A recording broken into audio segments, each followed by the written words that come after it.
Good day mga Lods, ito na nga may masususpindi na. At tabla ng mga Lods ang serye sa pagitan ng Barangay Ginebra San Miguel at Meralco Bolts, maging ang Converge Fiber Xers at Rain or Shine, tabla na rin. Pero bago tayo magpatuloy, kung nais mong suportahan ang aking munting YouTube channel, humingi po ako ng likes, share and subscribe. Maraming salamat. Ito nga mga Lods, sa game 2 ng laban ng Barangay Ginebra San Miguel at Meralco Bolts, tabla na ang serye matapos nga talunin ng Meralco Bolts ang Barangay Ginebra San Miguel. Ito nga pala mga Lods ang kauna-unahang panalo ng Meralco Bolts sa Gin Kings ngayong season via 108 to 104 para itabla nga mga Lods into a do or die games ang kanilang best of 3 series. So dito nga mga Lods, umiscore nga itong si Chris Newsam ng 24 points. Si Cliff Hodge naman mga Lods ay tumulong sa kanyang 17 points. At ang best player of the game naman dito mga Lods ay si Jensen Reyes na umiscore ng 15 points. Anyway mga Lods, ang kanilang import na si Akil Mitchell naman ay nagrehistro ito ng triple-double, 13 points, 17 rebounds at saka 10 assists. So dito nga mga Lods, gagawin ang game 3 sa pagitan ng Barangay Ginebra San Miguel at Meralco Bolts sa linggo sa Inari Center, Antipolo. Dito nga mga Lods, sa natalong Barangay Ginebra San Miguel, pinangunahan naman ito mga Lods ni Justin Brownlee kung saan umiscore ito ng 36 points, 14 out of 30 mula sa field goal. Itong si Justin Brownlee nga mga Lods. At tumulong naman dito sa kanya itong si Scotty Thompson na nagrehistro ng 21 points, 9 rebounds. At samantala itong si RJ Abarientos naman mga Lods ay umiscore ng 12 points. So ngayon mga Lods, puntahan naman natin ang pangalawang laban naman sa pagitan naman mga Lods nitong Converge Fiber Xers at saka itong Rain or Shine Elas 2 Panthers. Dito naman mga Lods ay tinalo naman ng Rain or Shine Elas 2 Panthers itong Converge Fiber Xers sa score na 114 to 104 sa kanilang best of 3 series sa game 2 ng quarterfinals. Ito nga mga Lods ay pinangunahan ni Adrian Nocom ang panalo nitong Rain or Shine Elas 2 Panthers sa pamamagitan ng kanyang conference high 28 points, 4 rebounds, 3 assists.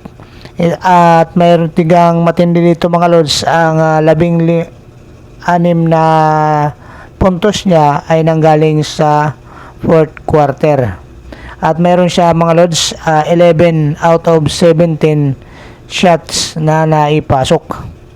At ito nga mga Lods, ang import naman nila na si Dion Thompson ay kaiba naman sa game 1 ang naging kanyang performance.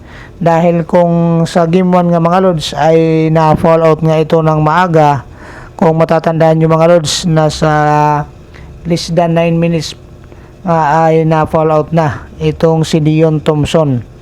Ngayon mga Lods, itong si Dion Thompson ay umiscore ng 28 points, 18 rebounds at meron siyang 2 blocks. At dito mga Lods ay nalimitahan nila ang Converge Fiber Xers sa 44% lang sa shooting nito, samantalang 56% nga ito sa game 1. So itong si Chick Diallo naman mga Lods at saka itong si Justin Arana ay umiscore ng parehong 17 points, samantala nalimitahan lang sa 3 puntos itong si Justin Baltasar. At nasayang naman mga Lods dito ang in-score nitong si Jordan Heading na may score ng 29 points. 20 naman para dito kay Stockton, pero hindi na nga ito sapat mga Lods para makuha nila yung panalo at makarating sa semifinals sa kanilang kauna-unahan sa kanilang prangkisa. So sayang naman talaga dito mga Lods. Anyway, si Jordan Clarito pala mga Lods para dito sa Rain or Shine na may score ng 19 points 10 points naman para dito kay Anton Asistio. At para sa karagdagang PBA update, suspendido na nga mga lords ang mga referee na nag-officiate sa laban ng Rain Ocean Last of Winters sa Game 1 ng kanilang best of 3 series ng quarterfinals.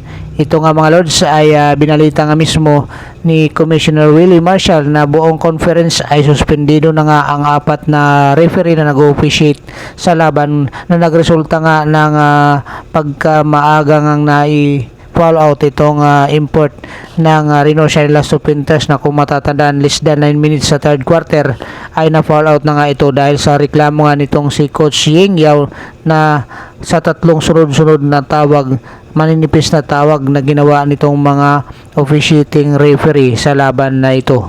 Kaya ito nga mga lords, sana maging leksyon ito sa lahat ng mga referee, hindi lang sa PBE kundi sa ibang mga liga, na huwag naman ganitong klase ng mga tawagan dahil nakasalalay din yung kanilang trabaho. So anyway mga lords, maraming salamat. Kung mayroon kayong mga komento at suggestion regarding dito sa ating PBE updates, i-comment nyo lang dyan sa baba at atin dyan pag-uusapan.